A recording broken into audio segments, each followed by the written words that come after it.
মই অসমৰ পৰা আহিছিলোঁ কেলকাতাত ট্ৰিটমেণ্টৰ কাৰণে। যিহেতু মই আছিলোঁ এজন নিচাৰী।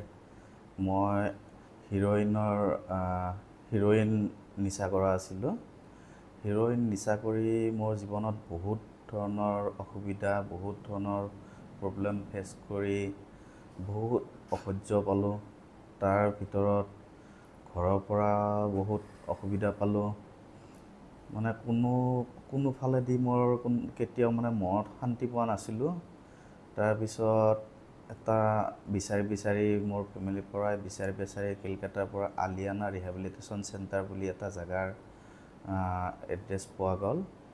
তাৰ পৰা আমি গম পালোঁ যে তাতে ট্ৰিটমেণ্টটো ভাল হয় আৰু মানুহক ভালকৈ ট্ৰিটমেণ্ট কৰে। পাছত ময়ো আলিয়ানাত আহি কিনে মই ট্ৰিটমেণ্ট কৰি কিনে মই নিজেও সুস্থ আছোঁ। আৰু আজি বহুত বছৰ হ'ল মই নিজে সুস্থ হৈ আছোঁ আৰু ইয়াৰে ট্ৰিটমেণ্টটো ভালে পাইছোঁ। যিহেতু মোৰ নিজৰ জীৱনৰ যিটো এটা অসুবিধা আছিলে, যিটো বেয়া মনোভাৱ আছিলে, সেইবিলাক চব আঁতৰি গৈছে আৰু ট্ৰিটমেণ্ট কৰি কিনে বৰ্তমান ভালে আছোঁ। গতিকে যদি কোনোবাই ড্ৰাগ এডিক্টৰ পৰা মুক্ত পাব বিচাৰে, তেতিয়াহ'লে আলিয়ানা ৰিহেবিলিটেশ্যন চেণ্টাৰ বুলি আপোনালোকে ইউটিউবতো চাৰ্চ কৰিলে পাব। যদি ট্ৰিটমেণ্ট কৰাৰ ইচ্ছা আছে, যদি কাৰোবাৰ ভাল হ'ব ইচ্ছা আছে, তেতিয়াহ'লে নিশ্চয় আলিয়ানাৰ ট্ৰিটমেণ্ট কৰিব পাৰে। আপোনালোকে ভাল থাকিব পাৰিব বা ট্ৰিটমেণ্ট কৰি কিনে আপোনালোকে নিচাৰ পৰা মুক্ত হৈ থাকিব পাৰিব।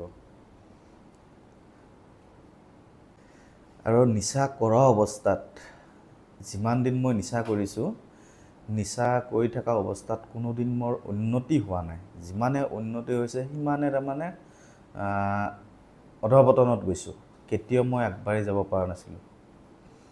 আৰু জীৱনত বহুত ধৰণৰ এনেকুৱা অসুবিধা আমি চাবলৈ পাওঁ। যেনেকা নিজৰ ঘৰৰ পৰিয়ালৰ সৈতে হওক বা যিকোনো লগ বন্ধুৰ সৈতে হওক, যেতিয়া মানুহে গম পায় যে ই এজন ড্ৰাগ এডিক্ট, তেতিয়া মানে বহুত নিলজ্জাজনক কথা হয় বা বহুত লাজ লাগে। এনেকুৱা ধৰণৰ বহুত বস্তু আমি ফেচ কৰিব লগা হয়। গতিকে সেই বস্তুবিলাকৰ পৰা যদি আমি মুক্তি পাব লাগে, তেতিয়াহ'লে আমাৰ এটাই উপায় আছে, নিচা বাদ দিব লাগিব। গতিকে সেনেকুৱা ধৰণৰ বহুত বস্তু ফেচ কৰাৰ পিছত নিজৰ কৰ্মৰ পৰা, নিজৰ বিজনেছৰ পৰা বহুত ধৰণৰ এনেকুৱা অসুবিধাৰ সন্মুখীন হৈছোঁ। তাৰপিছত আহি কিনে পৰৱৰ্তী সময়ত আলিয়ানা ৰিহেবিলিটেশ্যন চেণ্টাৰত যেতিয়ালৈকে মই ট্ৰিটমেণ্ট লোৱা নাছিলোঁ, তেতিয়ালৈকে মোৰ সেনেকুৱাই আছিলে।